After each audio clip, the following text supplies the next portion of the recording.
आदरणीय नेते बाळासाहेब आंबेडकरांच्या आदेशाप्रमाणे त्यांनी या महाराष्ट्रभर आज सिलेंडरची जी टंचाई चालू आहे त्या अनुषंगानं वंचित बहुजन आघाडी महाराष्ट्रभर जे आंदोलन करते त्याचा एक भाग म्हणून जालन्यामध्ये आम्ही दोन्ही पूर्व आणि पश्चिमचे विभाग मिळून या ठिकाणी हे आंदोलन या ठिकाणी आम्ही करत आहोत।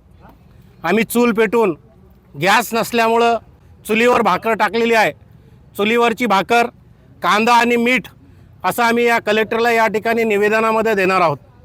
विशेष म्हणजे ही जी सरकार आहे नरेंद्र मोदी सरकार ही झुकलेली आहे अमेरिकेच्या पुढे, डोनाल्ड ट्रम्पच्या पुढे त्यांनी आपलं त्या ठिकाणी मुजरा केलेला आहे। आणि विशेष करून जे युद्ध सुरू आहे या युद्धामध्ये भारतानं त्या ठिकाणी तेलाची टंचाई निर्माण व्हायला नव्हती पाहिजे, परंतु यांच्या परदेशी धोरण जे चुकीचं आहे या धोरणामुळं भारतामध्ये त्या ठिकाणी गॅसची टंचाई निर्माण झालेली आहे।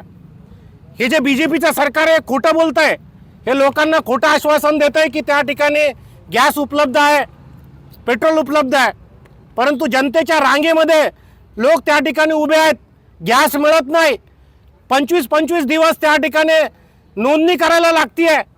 त्या ठिकाणी सगळ्यात महत्त्वाचं म्हणजे आमच्या सरपंच आहेत, उपसरपंच अकोल्याला, ते लाईनमध्ये लागून त्या ठिकाणी वारलेले आहेत। मोठी घटना या ठिकाणी होती आहे, लोक बेहोश पडत आहेत, त्यांना उन्हामध्ये उभं राहावं लागतं आहे, परंतु गॅस त्या ठिकाणी मिळत नाही। आणि बीजेपी सरकार हे तल्लीन झालेलं आहे निवडणुकीमध्ये आणि मतं मिळवण्यामध्ये, खोट्या मतामध्ये। आमचा आरोप है कि जब तक तुम इस देश में सिलेंडर दोगे नहीं, हम आदरणीय नेते बाळासाहेबांच्या नेतृत्वाखाली महाराष्ट्रभर तसंच या जिल्ह्याभर सुद्धा आम्ही आंदोलन करणार आहोत।